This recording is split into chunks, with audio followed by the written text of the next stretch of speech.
കേരളത്തിൽ തിരുവനന്തപുരത്ത് ബാലരാമപുരം എന്ന് പറയുന്ന സ്ഥലത്താണ് ഞാനിവിടെ വന്നത്. എൻ്റെ ഒരു അങ്കിളിൻ്റെ മോളുടെ മാരേജ് അല്ല എൻഗേജ്മെൻറ്റിൻ്റെ ഇതാണ്. ഇവിടെ ഞാൻ നിൽക്കുന്നത് കോവിലിൻ്റെ ഫ്രണ്ടിലാണ്. ഈ കോവിലിന് നിറയെ വർഷത്തെ പഴക്കമുണ്ട്. എൻ്റെ അമ്മ ചെറുതിലെ ഉള്ളപ്പോഴേ ഉള്ള കോവിലാണ്. ഈ കോവിലിൻ്റെ പേര് മാളോട്ടി ശ്രീ ഭദ്രകാളി ക്ഷേത്രം എന്നാണ്. ഈ കോവിൽ നേരത്തെ ഇങ്ങനെ ഒന്നുമില്ല, ഇങ്ങനെ ഈ ഷെഡില്ല ഒന്നുമില്ല. ഈ ഷെഡില്ല. എൻ്റെ അമ്മ തിരുവനന്തപുരത്ത് നിന്ന് തമിഴ്നാട്ടിലോട്ട് മാറിയതിന് ശേഷമാണ് ഈ ഷെഡ് ഇതെല്ലാം വന്നത്. അമ്മ വരുമ്പോൾ ഇതൊരു ചെറിയ കോവിലാണ്. ഈ കോവിൽ നിറയെ വർഷത്തെ പഴക്കമുണ്ട്. ഞാൻ ഇവിടെ വന്നത് എൻഗേജ്മെൻറ്റ് സംബന്ധപ്പെട്ടായാലും ഞാൻ ഇവിടെ നിറയെ കാര്യം എക്സ്പ്ലോർ ചെയ്യും. എൻ്റെ അമ്മ നേരത്തെ പഠിച്ച സ്കൂള്, എൻ്റെ അമ്മയുടെ പഴയ വീട്, എൻ്റെ അമ്മ ചെറുതിലേക്കൊക്കെ കുളിച്ച ചാനൽ, അതെല്ലാം. ആ ചാനലൊക്കെ ഇപ്പം മൊത്തം കാട് പിടിച്ച് കിടക്കണുണ്ട്. ആ ചാനലിൽ ഞാൻ ഒരു സ്പെഷ്യൽ സാധനം കണ്ടു.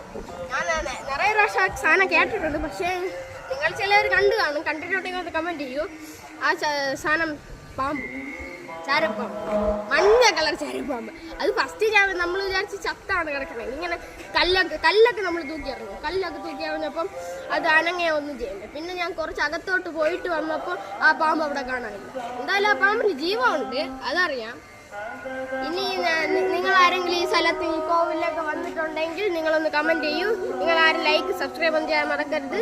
ഇനി അടുത്ത വീഡിയോ വരുന്നവരെ ക്യാമറാമാൻ ശോഭനൊപ്പം it's me Nadar signing out.